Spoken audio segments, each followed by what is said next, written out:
This is the anterior and posterior. Anterior में palpable कौन सा बोनी लैंडमार्क होता है यहाँ पे देख रहे हैं। एंटीरियर में ऐसा कोई भी चीज ऐसी नहीं है एक्सेप्ट नो रेडियल पे जिसको आप पाल्पेट कर पाओ और उसको भी पाल्पेट करने में बहुत प्रॉब्लम होती है क्योंकि वहाँ पे क्या होता है most of the exercise group of muscle just anterior का रेडियल ठीक है। तो ये इकोनॉमिक लैंडमार्क है तो अब पाल्पेट कर सकते हैं तो ये हो सकता है वो पोस्टीरियर या देखिए एंटीरियर में लेटरल और मीडियम डिस्कस करें चलता है नहीं प्रयत्न कर रहे हैं दो लैंडमार्क होते हैं बुरी लैंडमार्क नॉर्मल से अभी तक चलते आए मीडियल लेटरल लिख पड़ता है lateral and medial lateral medial होता है इस बात पता डिवाइड होता है कोई भी अप्रोच से करता है इंटीरियर और पोस्टीरियर अब इसको डिवाइड करें चार अलग पार्ट में एंटीरियर अलग पोस्टीरियर अलग लेटरल अलग तो नॉर्मली के लिए होगा ऑपरेशन के लिए क्या है हमें एंटीरियर अप्रोच से जिसको भी आइडेंटिफाई करना है कितने हुए तीन गुणी लैंडमार्क हुए विच कैन बी आइडेंटिफाई वो एंटीरियर अप्रोच आगे क्या आप अपडेट कर वो तीन का टाइम में आपका एक और लैंडमार्क है बुरी लैंडमार्क तो I think there is no need of आगे वैसे ही एग्जाम में सकता अगर ठीक है लेकिन इन तीनों बुरी लैंडमार्क की बहुत ज्यादा क्लिनिकल इंपॉर्टेंस है अभी तक कई बार डिस्कस हुआ है स्टेट बार रिवाइज हो जाए अगर लेक्चर भी ऑनलाइन या लेक्चर का मॉडल नोटिस जितने भी सॉफ्ट टिश्यू है इंटीरियर और लिगामेंट सॉफ्ट टिश्यू माता का फ्रैक्चर भी हो सकता है प्लस लिगामेंट तो all the exercise of muscle जितने डिस्ट्रीब्यूशन होता है तो इंपॉर्टेंट है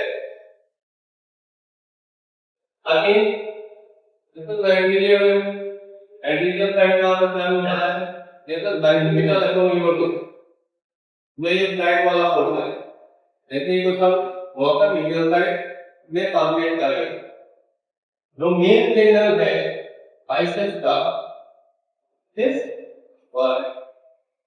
ये बाइसेप्स का भी लेवल बाइसेप्स होता है ये बाइसेप्टिकल एकोनॉमी होती है फ्लैट बैंड होता है कुछ में अपडेट होता है कुछ में नहीं होता but the level of biceps it is very easy to identify it doesn't matter कि आपका पेशेंट कैसा है कितनी बॉडी वेट है ऑलमोस्ट all सब्जेक्ट में आप आइडेंटिफाई कर ठीक है so this is the single muscle no आपका just congruent to or just around the joint line of the elbow you can mark it इसके अलावा और मसल को जैसे कि इस फॉर्म को मोबाइल फॉर्मेशन करने में क्या होता है नाक का ऊपर वाला पोर्शन है जैसे कि कवर बाय तो बॉडी जो होती है that is made up by your biceps left side का क्या होता है रेडियल बॉर्डर देखियो रेडियलिस और मिडिल साइड में क्या होता है प्रोनेटर टेरिस तो तीन मेजर मसल्स है इनको तीन ये है जैसे कि फॉर्मेशन ऑफ जिनका नो फॉर्म करती है आपका वो वाइटल होता इसके अलावा और भी मसल्स हैं लेकिन साथ तो एंटीरियर में वो एक ही मसल है राइट है रेक्टल एरिया है प्रोनेटर है यहां पर पोस्टीरियर भी पोस्टीरियर में आप क्या कर सकते हो आइडेंटिफिकेशन ऑफ जो सबसे इंपॉर्टेंट है वो आपका है tricep tendon which is for the polygraph exercise में दो मसल्स होगी है एक सबसे मेन मसल्स आपकी बाइसेप्स होगी है इसके अलावा आपके elbows that is the big extensor और छोटी सी मसल्स है तो जरा तो पोस्टीरियर कंपार्टमेंट है उसमें यही दो muscles now come to the lateral side यहां पे फिगर नहीं है जैसे डिस्कस करेंगे लेटरल साइड जो मसल्स आपकी सुप्राकॉर्डियल रेंज या लेटरल इक्विपॉन्डाइल से हो रही है इसमें कौन कौन सी मसल्स होती हैं सब कॉमनली ऐसे ही बोल देते हैं कि कॉमन एक करता ग्रुप ऑफ मसल, लेकिन सारी मसल का अटैचमेंट एक ही जगह पे नहीं है। तो ऑपरेशन से कभी कभी लेके आप आइडेंटिफाई कर सकते हो, ऐसे बोल देते हैं कि जो मार्केटिंग सेल को होता है लेटर स्पॉन्डिलाइटिस वो कौन सी मसल को अफेक्ट करेगा। तो अगर सिर्फ आपको नहीं मालूम है कॉमन ग्रुप ऑफ एक्शन का तो उसमें कितनी मसल आ जो भी होती है तो अभी 1/1 डिस्कस करें। तो सबसे पहले तो उसके मसल का अटैचमेंट होता है सुप्रामंडिबुलर रिज से जब पार्टेंट करते हुए नीचे आएंगे तो सबसे पहला अटैचमेंट होता है ब्रैकियोरेडियलिस, सेकंड जो इंडिविजुअल अटैचमेंट होता है प्रोनेटर टेरिस, एक्सेसा रेडियलिस लॉन्गिस। तो ये दोनों ज्यादातर केसेस में स्पेयर होते हैं, इनके ऊपर ज्यादा फर्क नहीं पड़ता क्योंकि अपनी इंडिविजुअल ओरिजिन है, इंडिपेंडेंट ओरिजिन है। इसके बाद जितनी भी मसल्स होती हैं that all originate from the lateral epicondyle. तो अगर आप लेटरल एपिकॉन्डल आइडेंटिफाई कर रहे हो पाते और वहां पे टेस्ट करने के बाद जो पेशेंट कंप्लेन कर रहा है तो उनमें से कोई भी मसल्स हो सकती है, but the most commonly affected muscle is जो extensor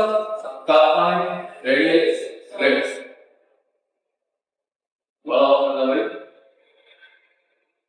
जब लेटर को भी बात होती है तो मतलब तो जरूर याद रखना चाहिए that you should identify particular muscles। ठीक है ना, उसके बाद भी घटती है कुछ और कौन सी घटती है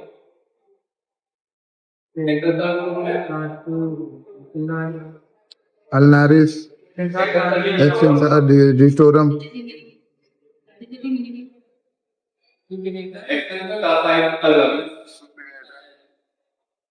बाकी मतलब होती है superficial, forearm anterior superficial, posterior forearm में 12 मसल होती है, मतलब एंटीरियर में 8 होती है। ठीक है, वो बाकी की जो मसल्स होती है वो फोरआर्म से नहीं होनी चाहिए, सबका कंट्रीब्यूशन जिस तक नहीं होता, लेकिन जिसमें से जो अभी तक डिस्कस किया उसमें से most of the muscle are to joint आपकी ओरिजिनेट होती है एरियल प्रोक्सिमल टू एल्बो, मतलब ह्यूमरस से नीचे अटैचमेंट होता है और ब्रिज के आसपास जाके यूएन कार्पल फिन का अटैचमेंट होता है। हम रिसर्च कर चुके हैं कि मतलब जो फ्लेक्सर कार्पाई है जैसे पीछे की तरफ आता है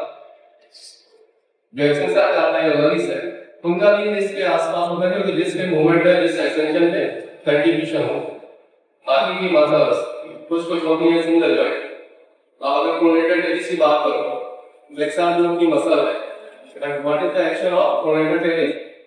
मेन कंट्रीब्यूशन तो आपका पूरा रिस्ट में कोई कंट्रीब्यूशन नहीं है क्योंकि ओरिजिनेट यहाँ से होती है इंसर्ट आपकी इस साइड हो गया रेडियस में कहीं प्रोड्यूस का मोलेक्युलर है क्वेश्चन एल्बो क्वेश्चन मोलेक्युलर है एल्बो क्वेश्चन समझ में। तो ये जो दिखती नहीं और ये सारी मसल्स है तो सारी इसके बाद उनको जॉइंट मसल्स में जो ऑलरेडी डिस्कस किया है वही मसल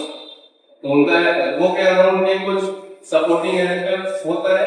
सिंगल डिस्ट्रिक्ट होता है, फिक्सेटर टाइप का एंगल होता है प्लस ट्रायंगुलर भी होती है। तो कॉमन एक्सरसाइज ग्रुप में जो सबसे बड़ी कल्प्रिट है या सबसे इंपॉर्टेंट मसल है या तो आप आइडेंटिफाई करते हो वो the lateral epicondyle that is your exercise का रेडियलिस एनी सर्वो बेसिस ऐसे फर्दर टेस्ट होते हैं बहुत से टेस्ट होते हैं ऑफिशियल टेस्ट अभी हम उस पे नहीं जाते, ठीक है ना। कई सर्वो को रूल आउट करने के लिए तो फॉर्मेशन से आप आइडेंटिफाई किया लोकेशन, उसके बाद में फर्दर आइडेंटिफाई करने के लिए तीन स्पेशल टेस्ट होते हैं फॉर मोल्फे वेल्डिंग और उसमें जो हम लोड डालते हैं अलग अलग टेस्ट का अलग अलग सिग्निफिकेंस है। तो जो लोड डालते हैं रेजिस्टेंस प्रोवाइड करते हैं वो अलग अलग लेवल में होता है but that should be the indication कि ये सिमिलर टेस्ट है तीनों ही पॉजिटिव होंगे। दो दिन में आपने यूज किया पूरे लिस्ट का, अब इसमें कोई एक इंडिविजुअल मतलब आइडेंटिफाई नहीं हुई, लेकिन जब आपने मिडिल फिंगर को सिर्फ प्रेस किया और रेस्ट ऑफ द फिंगर को छोड़ दिया और पेशेंट ने बोला कि इसको पीछे लेके आओ, तो अब आप क्या कर रहे हो कि एक इंडिविजुअल मतलब को रजिस्ट कर रहे हो,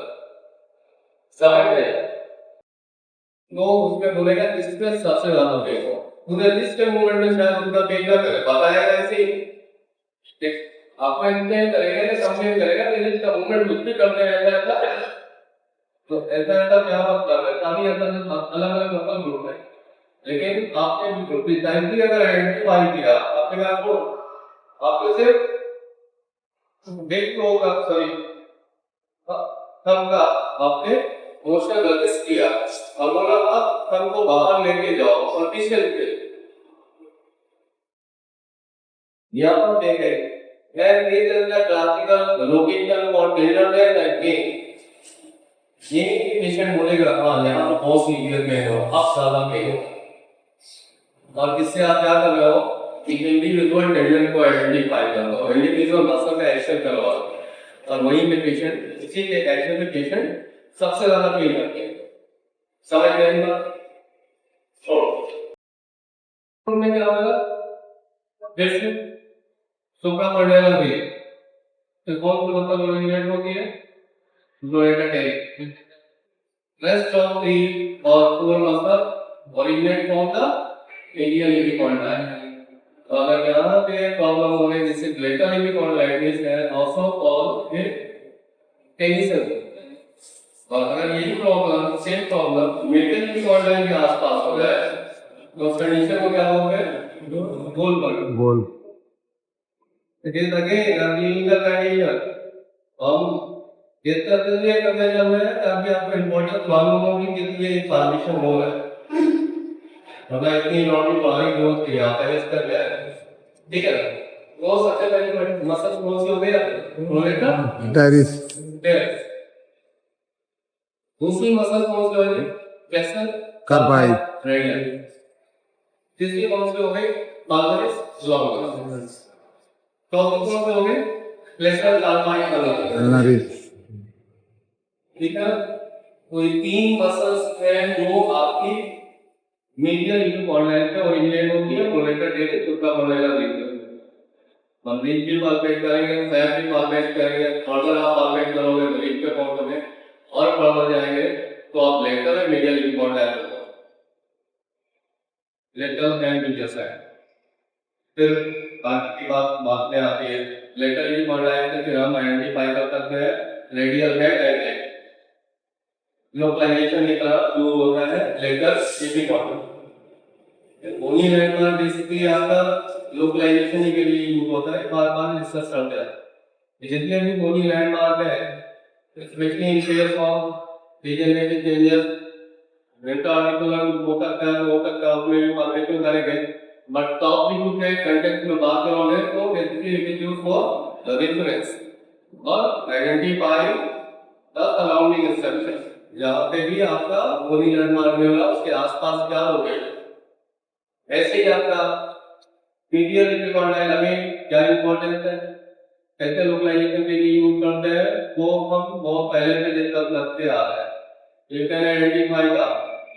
pulmonary the superior ऐसी आपकी कंडीशन और होगी क्लिनिकल जिसको बोलते हैं pronator teres syndrome, it is the compression of median, क्योंकि उसके भी दो हेड होते हैं, वाइड बाइफरकेटेड होती है और दोनों के बीच से पास होता है आपके मेडियन का, और अगर बहुत ज्यादा रिपोर्टिंग में आते हैं या कुछ लोगों की ऐसी पोस्ट फ्रैक्चर के केसेस में अपर टाइटनेस के केसेस में बिल्कुल प्रॉब्लम हो जाता है, तो अगर उनकी टाइटनेस हो रही है तो ultimately that will lead to the compression of the median nerve, ये क्लिनिकल आगे पढ़ो, लेकिन अभी एक सिर्फ आइडिया लग जाएगा, पूरी की पूरी आप डेली बातें कर मीडियन नर्व का होता है, फिर से लेवल ऑफ इंजरी की बात आएगी, कभी क्या किया था कि आपका एक पेशेंट आता है, वो बोल रहा है कि हमारे हाथ में कुछ अजीब सा एब्नॉर्मल सेंसेशन है, सुन हो रहा है, झुंझुनाहट आ रही है। तो यहाँ से लेके यहाँ तक आपकी पेरिफेरल स्पाइनल कॉर्ड से बाहर निकलने के बाद पूरे का पूरा कहीं पे भी मल्टीपल इंटरफेयरिंग स्ट्रक्चर है और कहीं पे भी उसके साथ इंटरफेयर हो सकता है। कुछ सबसे कॉमन लोकेशन है जहाँ पे होता ही होता है, क्रॉस चेक, लेकिन वो कहीं भी करता है। अल्लाह के लिए सबसे बुरी कंडीशन यही है कि गोली लाइन मार के अगेंस्ट में सिक्शन होता रहता है, और कुछ कंडीशन भी होती है जहाँ पे टिकलिंग वगैरह हो जाती है आपकी अलग ये कम कर ऐसी यहाँ पे भी हो सकता है और इससे अराउंड भी हो सकता है। हमें ये नहीं किया यहाँ पे भी अलग अलग हम पार्टिकुलर करते हैं। तो अगर यहाँ पे कंप्रेशन हुआ या यहाँ पे इंटरफेरेंस हुआ तो सिर्फ हाथ में पेशेंट बोलेगा, कितना भी पुराना केस बोलेगा बोलेगा बस इतने ही यहाँ पे हमारे अजीब का सेंसेशन रहता है। बापू तो इसके ऊपर बोलेगा नहीं यहाँ पे तो देखिए सब ठीक। तो इसका मतलब क्या है कि जो कुछ भी इंटरफेयरिंग है, जो कुछ भी पॉजिटिव फैक्टर है, that may be around your risk. और अगर बोल रहे कि नहीं यहाँ पे भी सुन रहे और इधर भी हमें कुछ अजीब सा फील होता है, तो इसका मतलब क्या होगा, लेवल ऑफ इंजरी भी फॉल ऊपर है। अब आपको क्रॉस चेक करना है यहाँ पे और इससे भी ऊपर हो सकता है। ये सिर्फ एग्जाम्पल है तो समझाने के लिए कि आप पे किस लेवल पे आपको फाउंडेशन करना है। सेम वे अभी मीडियन नर्व का एग्जांपल दिया, मीडियन नर्व का फाउंडेशन यहाँ पे क्यों होगा, सबसे ज्यादा कॉमन कंडीशन यही तो होती है इसके अराउंड जो एक कंडीशन रहती है जिसको बोलते हैं कार्पल टनल सिंड्रोम, सीडीएस। बहुत फ्रीक्वेंटली केसेस मिलते हैं, यहाँ से ज्यादा यहाँ पे कंप्लेंट है और उसके लिए एक स्पेशल थेरेपी परफॉर्म करते हैं। या जितने भी केस होते हैं बेसिकली नर्व के ऊपर कंप्रेशन ही क्रिएट करते हैं या स्ट्रेच करते हैं। जितने भी इसके लिए स्पेशल टेस्ट है, तो एक डायरेक्ट कंप्रेशन टेस्ट होता है, उसके लिए आपको लोकेशन मालूम होनी चाहिए कि कहाँ पे आप टेस्ट करेंगे, तो रिस्क क्या हो। और जब वहाँ पे आप दबा लो तो कभी कभी क्या होता है, एक्सोलरेशन होता है सिर का, अभी तो हल्का फुल्का है, वहाँ पे दबाया आपने, पेशेंट बोलेगा अभी तक थोड़ा थोड़ा था, अभी पूरा सुनो। और ऐसे ही सिम्टम आपका प्रोनेटल टेरी सिंड्रोम में भी आता है। पर प्रोनेटल टेरी सिंड्रोम में आपको फिर से मालूम होना चाहिए कि वो राउंड में मीडियन नर्व की कौन सी सप्लाई होती है। मोटर कहाँ पे होता है, सेंसरी कहाँ पे होता है, उसके हिसाब से आइडेंटिफाई कर सकते हैं। हो सकता है प्रोनेटल टेरी सिंड्रोम, हो सकता है प्रोनेटल में आपको प्रॉब्लम हो, लेकिन सबसे इजी होता है दिमाग वही जाता है। इस चीज का फ्रीक्वेंटली हम एग्जाम्पल देते रहते हैं, हमें बस नहीं मालूम होता है शायद ये वाला एग्जाम्पल दोबारा आया, लेकिन टॉपिक आएगा तो फिर खत्म हो जाए। तो आप ऐसी कंडीशन में क्या करोगे, कार्पल टनल सिंड्रोम की डायग्नोसिस बनाई और पूरा एक बार याद रखा है, जितनी भी टेक्निक है तकनीक के अराउंड करते रहे, वो क्या है जब प्रॉब्लम वहां पे है नहीं आप जो भी कर लो रिलीज को नहीं किया, क्योंकि कंप्रेशन तो यहाँ पे और यहाँ के लिए आप ये समझ जाने का, तो ये इम्पोर्टेंस है आपका। तो अभी समझ में आ गया होगा, वैसे भी समझ में आना चाहिए था, 2-3 क्लास ब्रेक कर चुके हैं पढ़ के आगे का घंटा हो गया, वही चीज है।